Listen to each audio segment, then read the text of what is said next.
நமோ ஆயரியானம் நமோ உபஜ்ஜாயானம் நமோ லோகே சௌபசாரூணம் ஏசோ பஞ்ச நமோங்காரோ சௌபபாவப்பனாசனோ மங்களானாச்ச சௌவேசிம் பரமம் அவை மங்களம்.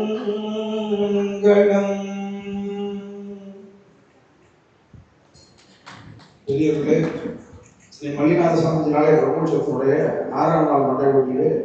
இன்றைய சிறப்பு அரசு குழு நிகழ்ச்சியிலே இல்லறம் நலரும் என்ற தலைப்பிலே சிறப்புரையாற்ற வந்திருக்கிற ஐயா திரு பொன் விஜய் தினகுமார் அவர்களை அன்போடு ஜினாலய நிறுவனத்தின் சார்பாக வருவதை என்று வரவேற்கிறோம். அதே போல நிகழ்ச்சியை கேட்டு ரசிக்க இங்கே வருகை தந்திருக்கிற அனைத்து சிராவ சிராவிகளின் ஜினாலய நிர்வாகத்தின் சார்பாக வரவேற்று முன்னுரையை ஐயா திரு பத்மராஜ் அவர்களை வழங்குமாறு கேட்டுக்கொள்கிறேன்.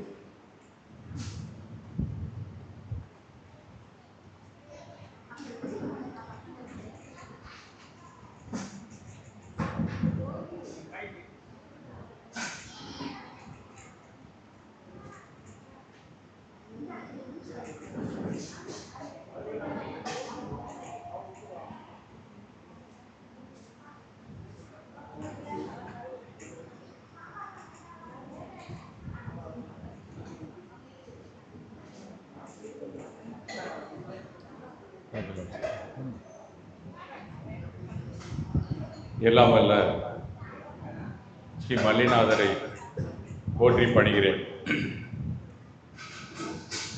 இன்றைய அறச்சொற்பொழிவு நிகழ்விலே சவுண்டு கூட இருக்குது.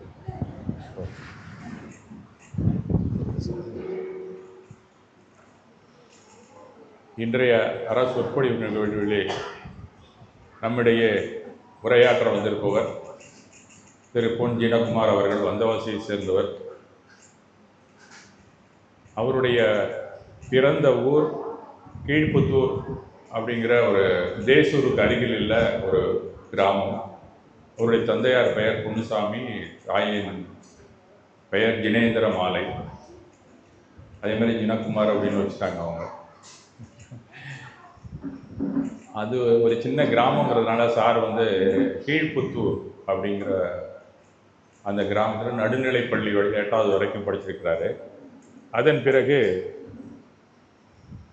அந்த ஊர்லேருந்து படிக்க முடியாதுன்னு சொல்லிட்டு கீழ்புத்தூருக்கு அருகில் இருக்கக்கூடிய தேசூர் அப்படிங்கிற அந்த சின்ன ஒரு செமி அர்பனிய பஞ்சாயத்து ஒன்று இருக்குது. அதில் ஒரு 3 கிலோமீட்டர், இப்போ நான் பூபால் எல்லாமே ஒரு 3 கிலோமீட்டர் நடந்து தான் ஸ்கூல் போயிட்டு இருந்தோம். அது மாதிரி அவரும் ஒரு காலத்தில் அருகில் இருக்கிற அந்த ஸ்கூலுக்கு 3 கிலோமீட்டர் டெய்லி நடந்து தான் போய் அன்றைக்கு இருந்த ஒரு 11th அப்பெல்லாம் SSLC அதை முடிச்சிருக்கிறாரு. அதன் பிறகு 2 ஆண்டுகள் இடைநிலை ஆசிரியர் பயிற்சி பள்ளி ராணிப்பேட்டையிலே முடித்திருக்கிறார். 7 ஆண்டுகள் அரசாங்க பணி அவருக்கு கிடைக்கல. அதனால் தனியார் பள்ளியிலே பணியாற்றியுள்ளார். அரசாங்கத்திலுமே அந்த காலத்தில் அதிக சம்பளம் கிடையாது அப்படிங்கிறதும் குறிப்பிடத்தக்கது. பின்னாடி அது ஒரு ரீஜன் மாறும்போது தான் எல்லாருக்கும் கொஞ்சம் ஒரு சேலரியை வந்து இன்க்ரீஸ் பண்ணாங்க.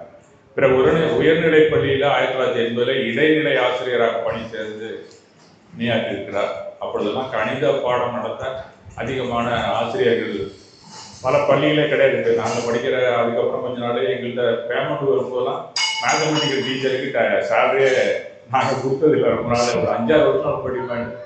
அந்த நேரத்தில் சார் அது தமிழ் படிச்சிருந்தாலும் கணக்கும் சேர்த்து எடுத்துகிட்டு இருந்திருக்காரு. அதில் ஒரு 8th 9th 10th வரைக்கும் கணித பாடமும் நடத்தியிருக்கிறார். அதனால கணிதத்திலும் வல்லுநர் தான் அவர். இவற்றுக்கிடையே சென்னை பல்கலைக்கழகத்திலே பிலிட் பேச்சுலர் ஆஃப் லிட்ரேச்சர் அப்படின்னு சொல்லுவாங்க, அதை முடித்து விட்டு அதன் பிறகு மாஸ்டர் ஆஃப் ஆர்ட்ஸ் படிச்சிருக்கிறாரு. அதன் பிறகு அண்ணாமலை பல்கலைக்கழகத்திலே MA எக்கனாமிக்ஸ் முடிச்சிருக்கிறாரு. அதன் பிறகு பேச்சுலர் ஆஃப் எஜுகேஷன். அதன் பிறகு மறுபடியும் காரைக்குடி அழகப்பா பல்கலைக்கழகத்திலே MPhil அப்படின்னு சொல்லுவாங்க, மாஸ்டர் ஆஃப் பிலாசபி, அது முடித்து அந்த பட்டத்தை வாங்கிட்டு பிறகு ஆசிரியராக பதவி உயர்வு பெற்றிருக்கிறார். அதன் பிறகு தமிழ் ஆசிரியராக 2012 பதவி நிறைவு பெற்றிருக்கிறார். பணி ஓய்வு, அதாவது பணி நிறைவு முடிந்து ஓய்வு பெற்றிருக்கிறார். பணிக்காலத்தில் பதவி உயர்வு பெற்ற பட்டதாரி மற்றும் தமிழாசிரியர் கழகத்தின் ஸ்டேட் பிரசிடெண்டா இருந்திருக்கிறார் தொழிற்சங்கத்தில் 6 ஆண்டுகள். அதன் பிறகு 6 ஆண்டுகள் கௌரவ தலைவராகவும் ஆஃப்டர் ரிட்டையர்மெண்ட், அதுக்கப்புறம் ஆனரரி போஸ்ட் மாதிரி சில பேர் கொடுப்பாங்க. இப்போ எல்லா தொழிற்சங்கத்திலையும் ஒரு அட்வைசர் வேணும் அப்படிங்கிறதுக்காக மெயின்டைன் பண்ணுவாங்க. முன்னாடி இருக்கிறவங்க அடுத்தவங்களுக்கு சொல்லிக் கொடுக்குறாங்க. அதில் 6 ஆண்டு காலமும் அவர் கௌரவ தலைவராக இருந்திருக்கிறார். இடையிடையே பணி நிறைவுக்கு பின் ஆன்ம பணியில ஈடுபட்டு வருகிறார் அப்படிங்கிறது குறிப்பிடத்தக்கது. அதுக்கு அத்தாட்சி இந்த பத்மராஜ ராமசாமி. அவர் எழுதிய கிளாசிக்கல் கமெண்ட்ரி புக்ஸ் அப்படின்னு சொல்லி ஒரு உரை நூல்கள் அப்படின்னு சொல்லி நம்ம பார்த்தாக்கா, திருக்குறளுக்கு 1330 குறளுக்கும் ஒரு நூல் வெளியிட்டிருக்கிறார், உரை நூல். நாலடியாருக்கு வெளியிட்டிருக்கிறார். சிறுபஞ்ச மூலத்துக்கும் வெளியிட்டிருக்கிறார். இப்போ திரிகடுகம் அப்படிங்கிற நூலுக்கு உரை எழுதி கொண்டிருக்கார், முடிச்சிருப்பார் நினைக்கிறேன். நல்ல சரி சார். அது இல்லாம முக்கியமாக சொல்ல வேண்டியது ஹீஸ் அன் ஆரட்டர். ஆரட்டர்னு சொன்னா ஒரு நல்ல பேச்சாளர். பெரும்பாலும் தொழிற்சங்கத்தில் இருக்கிறவங்க எல்லாம் பேசுறதுக்கு சொல்லிக் கொடுக்கணும்னு அவசியம் இல்லை, கீழே இருக்கிறவங்க பேச வச்சிருவாங்க. அதனால அவரு அரசியல் சம்பந்தப்பட்ட பேச்சும் அவருக்கு தெரிஞ்சிருக்கும், வேற வழி இல்லை. ஆனா அந்த அதர் சைட் பிலாசபி நல்லா படிச்சிருக்காங்க, நல்லா பேசுவார். நாட்டு நடப்புல இருக்கக்கூடிய கம்பேர் பண்ணி அதே சமயத்துல திருக்குறள், நாலடியார், சிறுபஞ்ச மூலம், இது 3துலையுமே கம்பேரிசனோட தான் ஒரு தியான குழு ஒன்று காஞ்சிபுரத்தில் இருக்கிறவர் நடத்தி கொண்டு இருக்கிறார்.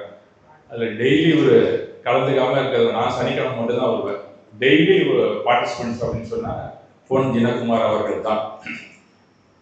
அது மட்டும் இல்லாமல் அருகில் இருந்த நாடகங்களுக்கெல்லாம் இவர் பேசுறதுக்கு அழைக்கிறது முழக்கம். பஞ்சகல்யாணத்தில் சார் பேச நீங்கள் பார்த்துருக்கலாம், நீங்கள் போயிருந்தீங்கன்னா. திருவிழா நாட்களில் இப்போ நம்ம மன்னார்குடி வந்த வரை அங்கே திருவிழா நடந்ததுன்னா அதுக்காக பேசக்கூடிய வல்லமை பொருந்தியவர் அப்படிங்கிறத நாம் தெரிந்து கொள்ள வேண்டும். இப்போது நாலடியார் பாடல் உரையை யூடியூப் சேனல் ஒன்று வச்சுருக்காங்க சார். அதில் ரெகுலராக அதை அப்லோட் பண்ணுறாரு. அநேகமாக அடுத்தது திருக்குறள் வந்துடுவார். நினச்சிட்டிங்களா சார்? திருக்குறள் முடிச்சிட்டாரு. சிறுபஞ்ச மூலம் அது ஆரம்பிக்கல. நாலடியார் முடிஞ்சு. சரி சரி சரி சரி. அந்த சேனல் பேர் சொல்லி சார், நீங்கள் பேர் சொன்னாலே வந்துடும். சரி சரி ஓகே சார்.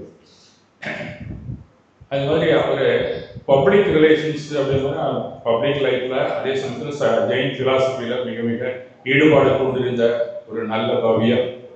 அடிக்கடி நான் பார்த்து பேசினதுனால இவருடைய உரையை கேட்டால் நமக்கு இனிமையாக நம்ம வாழ்க்கையில மேம்படும் அப்படிங்கிற ஒரு நல்ல எண்ணத்தோடு தான் ஐயா வர வச்சேன். கொஞ்சம் தொலை தூரம் தான், நீ பகல் நேரத்தில் சாமி எழுதி வீட்டு வர்றதுக்கே எங்களுக்கு கஷ்டமா இருந்தது அப்படின்னு வந்த வரிசையில பஸ்ல கும்பகோணத்துல இறங்கி அதுக்கப்புறம் மன்னார்குடி கொஞ்ச நேரம் ரெஸ்ட் எடுத்துட்டு வந்திருக்கிறான்னு சொன்னாக்கா நமக்கெல்லாம் ஒரு அதிர்ஷ்டம் தான் அப்படின்னு சொல்லணும். அந்த அடிப்படையிலே இவருடைய அறிமுகம் நமக்கு மிக மிக அவசியம்.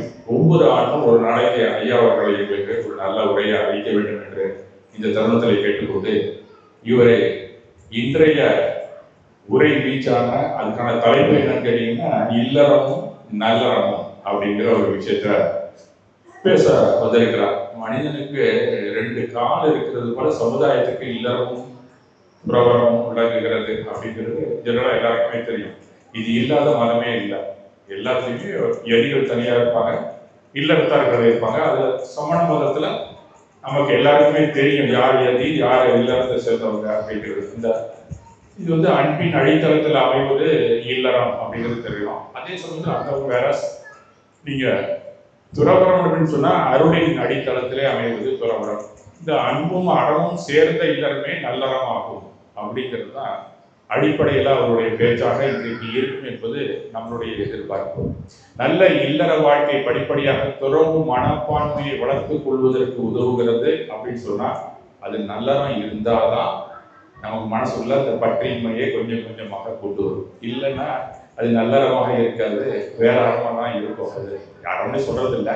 துறைவரத்தை விட இல்லறமே சிறந்தது அப்படின்னு வள்ளுவர் கூறுகிறார். ஏன்னா இப்ப இருக்கிற சினாரியோவுக்கு துறவரத்தை விட எல்லாருமே சிறந்த. தமிழகத்திலே நம்மளுடைய சமண மதத்தை எடுத்துக்கிட்டா இல்லறத்தார்கள் உண்மையிலே நல்ல தத்துவங்கள் படிக்கிறது, நல்ல விஷயங்கள் இவங்களுக்குள்ள எந்த கிளாஸும் இல்லை, மேல் லெவலில் நடந்துட்டு இருக்கு. அதனால இல்லறத்தார்கள் சிறந்தவர்கள் வள்ளுவர் சொன்னதை நாம நிரூபித்துக் கொண்டுதான் இருக்கிறேன் அப்படிங்கிற ஒரு அடிப்படையில் நாம் எல்லாருமே பெருமைப்படக்கூடிய ஒரு விஷயம்தான். இல்லறத்தில் தான் அன்பின் அடித்தளத்தில் நின்று அறத்தை நிலைநாட்டுகிறான் ஒருவன் அப்படிங்கிறத நாம் தெரிந்து கொள்ளலாம். அடுத்த லெவல் பார்த்தீங்கன்னா, கணவன் மனைவி இருவரும் சமம் என்பதை புரிந்து கொள்ள வேண்டும் அப்படிங்கிறது தான் முக்கியமான கருத்தாக இருக்கும். நல்லறம் அப்படின்னு சொன்னா அது இல்லைன்னா அங்கே நல்லறம் இருக்கிறதுக்கு வாய்ப்பே இல்லை. அப்புறம் அழகு, பணம், மற்ற திறமைகளை ஒப்பிட்டு பார்த்து ஒருவர் தாழ்வாக நினைக்கும் மனப்பான்மையை விட்டுவிக்க வேண்டும். குடும்பம் மட்டும் இல்லை, வெளியிலையும் அப்படிங்கிற அடித்தளத்திலே இன்றைக்கு ஐயா அவர்கள் நமக்கு என்னென்ன அறிவுரைகள் தருகிறாரோ அதை நாம் கேட்போம். கடைசியாக ஒரு சின்ன ஒரு குட்டியா ஒரு கருத்தை மட்டும் சொல்லிவிட்டு ஐயா பேசுறாங்க. சாதாரணமா நம்மளுடைய இல்லறம் அப்படின்னு சொன்னா சம்சார சாகரம் அப்படின்னு சொல்லுவாங்க.